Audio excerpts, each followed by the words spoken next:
students. First of all, thank you for coming on my YouTube channel. I am प्रेरणा शर्मा और आज हम discuss करेंगे previous video का जो लास्ट टॉपिक था एथिकल इशू उसको। इससे पहले अगर मैं आपको आप मेरे चैनल में न्यू है तो बता दूं, इससे आगे के जो भी हमने टॉपिक थे वो हम क्लियर कर चुके हैं मेरी प्रीवियस वीडियोस में। बट जो मॉलिक्यूलर डायग्नोसिस में था उसमें एक प्रोब पोर्शन रह गया था। पहले हम डिस्कस करते हैं कि what is called the probe. Okay, probe क्या होता है? जब भी हम देखिए, सपोज़ ये क्या है, एक रेडियो एक्टिव शीट है। इसमें जब भी हम किसी सिंगल स्ट्रैंडेड डीएनए और आरएनए को रखते हैं, इसे कहते हैं प्रोब। यानी probe whenever a single stranded DNA or RNA is tagged with radioactive molecule is called probe. Okay, बस इतना ही था। प्रोब में बहुत छोटी सी डेफिनेशन थी। जब भी हम किसी रेडियो एक्टिव शीट में किसी भी सिंगल स्टैंडर्ड डीएनए और आरएनए को रखते हैं तो उसे कहते हैं प्रोब। ओके, आज के टॉपिक पे आते हैं। देखिए, आज का टॉपिक क्या है? Ethical issues. यानी इससे पहले हमने देखा था कि बहुत सारी वैक्सीन सेफ्टी के लिए हमने क्या यूज़ किए थे? माइस। यानी हम कहीं ना कहीं एनिमल्स को यूज़ कर रहे हैं, तो इससे क्या हुआ, हम एनिमल्स को हार्म पहुंचाते हुए अपने बेनिफिट के लिए यूज़ कर रहे थे। यानी टेस्टिंग, ये सब हम अपने बेनिफिट के लिए तो कर रहे हैं, ह्यूमन पर्पज़ के लिए। इसमें क्या हो रहा था, कहीं ना कहीं लिविंग ऑर्गेनिज्म को हार्म हो रहा है। तो अगर लिविंग ऑर्गेनिज्म को हद से ज़्यादा हार्म होगा तो ये तो बहुत अच्छी बात नहीं होगी हमारे लिए। इसलिए हमें इसमें क्या हुआ, एथिकल इश्यूज़ में हमें कुछ अच्छे एक्सपेक्ट भी मिले और कुछ बैड एक्सपेक्ट भी मिले।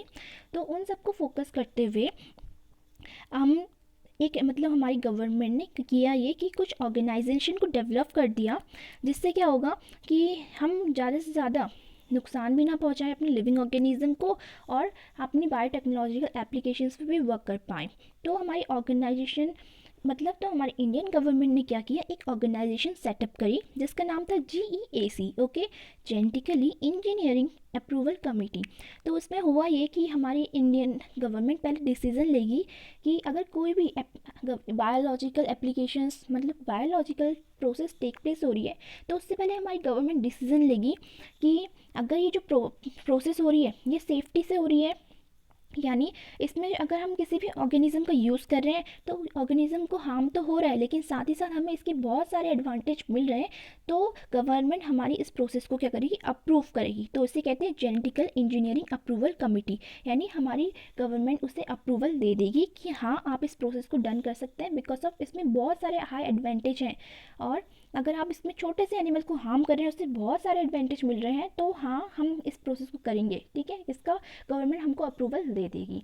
अगर अगर ऑन अदर वे हम देखें कि अगर बहुत सारे बुरे एक्सपेक्ट आ गए, यानी बहुत डिसएडवांटेज देखने को मिला हमें यानी प्रोडक्ट्स भी अच्छा नहीं मिला, हमने यूज़ तो किया एनिमल्स का, तो हमें रिजल्ट भी अच्छा नहीं मिल पाया और उसका नुकसान भी बहुत हो गया, जिसमें इस वजह से तो पहले गवर्नमेंट ने डिसीज़न लेगी कि इससे हमें गुड रिजल्ट्स मिल रहे हैं या बैड, तब जाके वो अप्रूव करेगी। ठीक है, तो इसलिए कहीं कहीं पे गवर्नमेंट ने क्या किया, अप्रूवल दिया और कहीं कहीं पे अनअप्रूव भी हो गया था इस वजह से। यानी हमें क्या करना, लिमिट इसमें हमें लिविंग ऑर्गेनिज्म को कम हार्म भी करना था और अच्छे से अच्छा मुनाफा भी होना चाहिए। ठीक है, अब क्या हुआ, जैसे ही ऑर्गेनाइजेशन सेटअप हुई तो अकॉर्डिंग इसके वर्क होने लग गया था। फिर क्या हुआ, हमने ये हमारे लिए सबसे इम्पॉर्टेंट ये भी है कि बायोलॉजिकल सिग्निफिकेंस। यानी हमने अपने भले हम यूज़ कर रहे हैं अपने बेनिफिट के लिए, लेकिन हमें बायोलॉजी यानी बायोलॉजिकल इन्वायरमेंट इन सब का भी तो ध्यान रखना है। अगर हम इन सब पे फोकस नहीं करेंगे तो ऐसे तो हमारा बैलेंस बिगड़ जाएगा।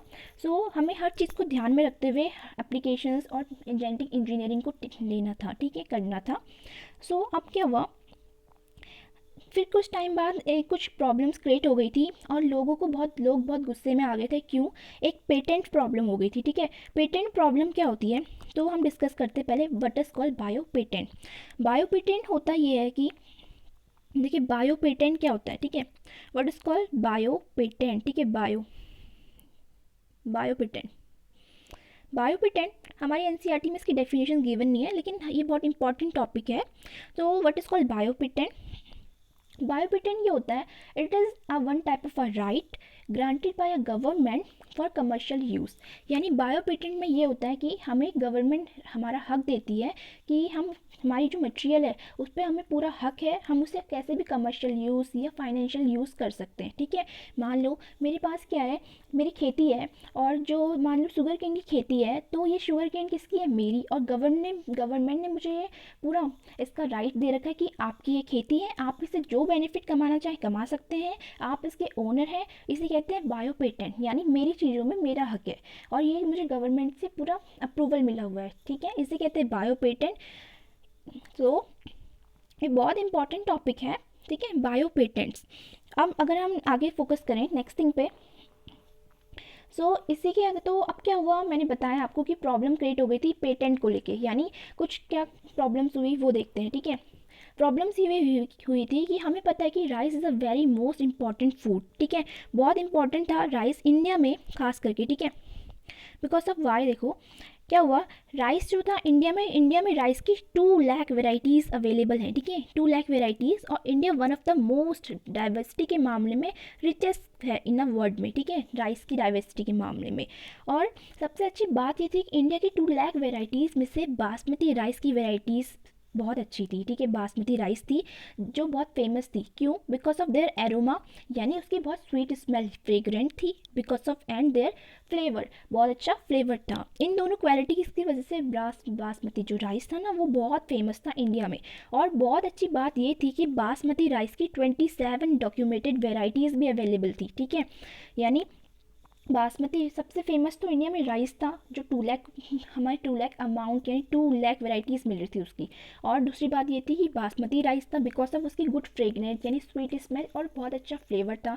और उससे भी अच्छी बात ये थी कि बासमती राइस की 27 डॉक्यूमेंटेड वेराइटीज़ भी हमें मिल रही थी। ठीक है, अब क्या हुआ, कुछ टाइम बाद क्या हुआ, तो इसका मतलब इंडिया की बासमती राइस है और इंडिया का पूरा हक है, यानी बासमती राइस का पेटेंट किसके पास होना चाहिए, इंडिया के पास, क्योंकि इंडिया ने बासमती राइस ग्रो किया। अब वो उसे जो भी कमर्शियल यूजेस में लाए या उसको फाइनेंशियल यूजेस में लाए, वो इंडिया के पूरा हक है। ठीक है, कि इंडिया उसको अपने बेनिफिट के लिए यूज़ करे। ठीक है, हुआ ये, आफ्टर सम टाइम क्या हुआ कि एक अमेरिकन कंपनी ने क्या किया, 1997 में जो बासमती राइस का पेटेंट था वो खुद ले लिया bye US patent and trademark office से। ठीक है, क्यों लिया आप उसने, देखो अब देखो ये तो क्रॉप इंडिया की है, यानी इसका पेटेंट पूरा राइट्स किसको मिलना चाहिए, इंडिया को, लेकिन लिया किसने, अमेरिकन कंपनी ने। क्यों लिया? बिकॉज उसने क्या किया, अमेरिकन कंपनी ने एक न्यू वेराइटी बना दी बासमती राइस की। न्यू वेराइटी कैसे बनाई, उसने क्या करा, इंडिया के बासमती राइस को लिया और उसे क्रॉस कर दिया सेमी ड्रॉप वेराइटीज़ के साथ। उसमें से क्या हुआ, एक न्यू टाइप की थोड़ा सा चेंजेस वाली वेराइटीज़ बन गई हमारी बासमती राइस की। लेकिन ये तो बहुत इलीगल प्रोसेस होगी क्योंकि उसने लिया कहाँ से, इंडिया का ही लिया है, और उसमें थोड़ा सा चेंजेस कर दिया और कह दिया कि हमारी वेराइटीज़ है। तो इससे क्या हुआ, यूएस ट्रेडमार्क ऑफिस और यूएस पेटेंट को जो अमेरिकन कंपनी है उसको क्या देना पड़ा, पेटेंट देना पड़ा, किसका, बासमती राइस का। ठीक है, क्योंकि उसने क्या करा, वो बोल रहा है कि हमने एक न्यू इन्वेंशन कर लिया है वेराइटीज़ का, इसका पेटेंट आप हमें दो। तो इससे क्या हुआ, अमेरिकन कंपनी को उसका पेटेंट मिल गया, जो कि ये बहुत बुरा हुआ इंडियन के साथ, क्योंकि वो तो इंडियन का था ना। बस उसने क्या किया है, अमेरिकन कंपनी ने इंडिया के ही बासमती राइस को क्रॉस करा दिया सेमी ड्रॉप वेराइटीज़ के साथ। ठीक है, यानी सारी मेहनत करी इंडिया ने और उसको इसने कुछ भी मिक्स करके कोई भी जीन और वैरायटीज़ को क्या बना दी, एक न्यू वैरायटीज़। ठीक है, यानी उसने कोशिश तो सारी इंडिया ने करी थी ना, और उसका पेटेंट मिल गया हमारे अमेरिकन कंपनी को।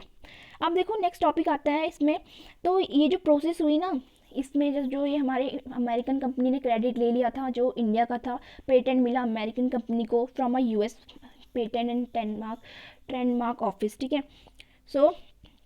इस जो मेथड हुई इससे ये किसके अंदर आती है, बायोपिरेसी के अंदर। ठीक है, बायोपिरेसी क्या होता है, बायोपिरेसी में हम क्या करते हैं, मतलब बायोपिरेसी में यूज़ होता है रिसोर्सेज का, बायो रिसोर्सेज का। किसके द्वारा यूज़ होती है ये, यानी अदर मल्टीनेशनल कंपनी यूज़ करती है बायो रिसोर्सेज का, और कोई other organisation without any authorisation taken by owner company and without any payment.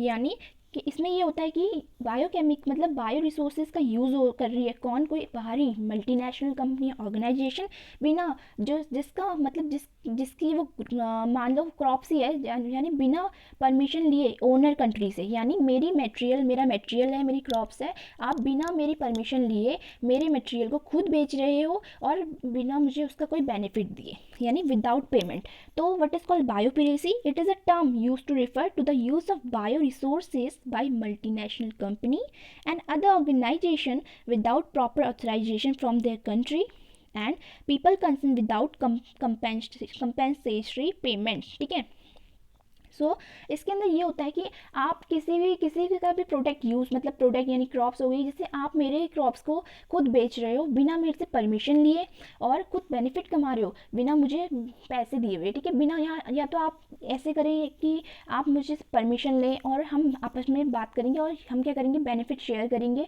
तो ठीक है, या आप मुझे फुल पेमेंट दे दें और फिर मैं हमारी जो क्रॉप्स है वो आपको दे दूँ। तो ये इसमें तो आप पूरे लीगल वे में कर रहे हैं ना। तो बायोपिरेसी होती है जिसमें आप इलीगल वे का यूज़ करते हैं, यानी मेरे ही रिसोर्सेज का यूज़ कोई दूसरा पर्सन कर रहा है और दूसरी मल्टीनेशनल कंपनी कर रही है, ऑर्गेनाइजेशन कर रही है बिना मेरी परमिशन के और बिना मुझे पेमेंट दिए, इसे कहते हैं बायोपिरेसी। ओके, सो अब ये तो हो गया। ठीक है, इसके अंदर आता है हमारा, जैसे अमेरिकन कंपनी ने क्या किया, खुद पेटेंट ले लिया और खुद बेनिफिट कमाने लग गई, उसने खुद ओनर बन गई वो, और उसने बेनिफिट खुद कमा लिया उस वेराइटीज़ को बेच के। ठीक है, बिना इंडिया की परमिशन की या इंडिया को कोई बेनिफिट प्रोवाइड कराई बिना। ठीक है, नेक्स्ट थिंग ये हुई।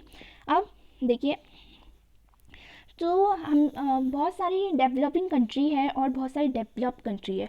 डेवलपिंग कंट्री के पास तो काफ़ी सारे मतलब आइडियाज़ हैं कि हाउ, मतलब कौन सा जीन कैसे करके परफॉर्म करेंगे तो क्या हमें मिलेगा प्रोडक्ट, और कौन से जिससे ज़्यादा बेनिफिट होगा, किस तरह से हम हर चीज़ को टेक प्लेस करेंगे, यानी कौन से जीन को कौन सी वेराइटीज़ बना सकते हैं किस जीन से, सारी नॉलेज थी उसके पास, यानी हम कैसे यूज़ कर सकते हैं। ठीक है, किसके पास, डेवलपिंग कंट्री के पास अबाउट ट्रेडिशनल नॉलेज। ठीक है, यानी डेवलपिंग कंट्री के पास सारी तरह की नॉलेज थी उसके पास, बस बात ये थी कि टेक्नोलॉजी अवेलेबल नहीं थी। ठीक है, डेवलपिंग कंट्री जो डेवलप हो रही थी।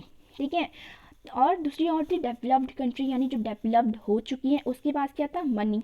एक के पास मनी है, दूसरे के पास क्या है, आइडियाज़ हैं, और दूसरे के पास अवेलेबल है वो चीज़ें जिससे हमें बेनिफिट हो सके। अब क्या करना, इसके बीच में एक सबसे अच्छा आइडिया था कि क्या कर लें, शेयरिंग कर लें। ऐसा हुआ कि शेयरिंग हुई। डेवलप कंट्री ने क्या कहा, हम तुम्हें पैसा देंगे, और डेवलपिंग कंट्री क्या कहेगी, हम तुम्हें मटेरियल देंगे, यानी हम तुम्हें प्रोडक्ट देंगे। आप उसके बदले में हमें पैसे दीजिए और हम आपको प्रोडक्ट देंगे। तो ऐसी शेयरिंग हुई। लेकिन इसमें भी एक बहुत बड़ी हमें देखने को मिली डिसएडवांटेज। क्या हुआ कि डेवलपिंग कंट्री ने तो मटेरियल प्रोडक्ट्स को दिया, और जो जो डेवलप्ड कंट्री थी उसने क्या करा, फुल पेमेंट नहीं करी, यानी वो वहाँ पे भी अपनी मनमानी करने लग गई। वहाँ पे भी उसने क्या कर लिया, इलीगल वे अपना लिया, यानी आप हमारा मटेरियल लें भी और हमें फुल पेमेंट भी ना दे तो घाटा किसका होगा, हमारे तो घाटा होगा। तो ये तो बहुत अच्छा वे नहीं हुआ ना। इसलिए ये जो प्रोसेस हो गई ना, ये मेथड बहुत बेकार हुई, और इसको रोकने के लिए कुछ ना कुछ हमें करना पड़ेगा, वरना अगर ऐसी शेयरिंग होती रही तो ऐसे तो हम एक कंट्री को बहुत ही घाटा हो जाएगा, दूसरों को मुनाफा ही मुनाफा होते रहेगा। हमको क्या करना था, फिर क्या हुआ, इसके अगेंस्ट हमें कुछ सोचना तो था। तो हमारी इंडियन पार्लियामेंट ने क्या किया, कुछ लॉज बनाए। ठीक है, इंडियन पार्लियामेंट ने सुप्रीम कोर्ट से हमारा इंडियन पेटेंट बिल पास करवाया सेकेंड अमेंडमेंट में। ठीक है, यानी इंडियन पार्लियामेंट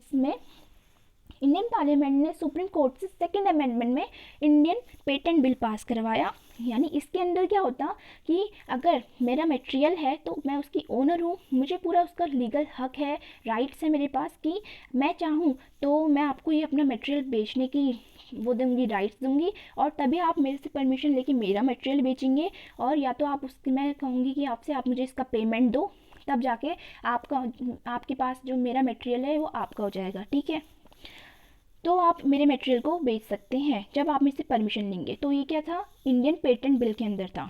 इससे क्या हुआ, फिर ये इसके अंदर जो भी लॉज थे वो रूल वो अलाउ हो गए, और फिर आराम से हम शेयरिंग भी कर सकते थे, और फिर इसका बेनिफिट्स भी हुए। ठीक है, बस ये आज चैप्टर यहीं पे ख़त्म होता है। हमने इसके सारे टॉपिक्स क्लियर कर लिए हैं। ये काफ़ी इजी चैप्टर था।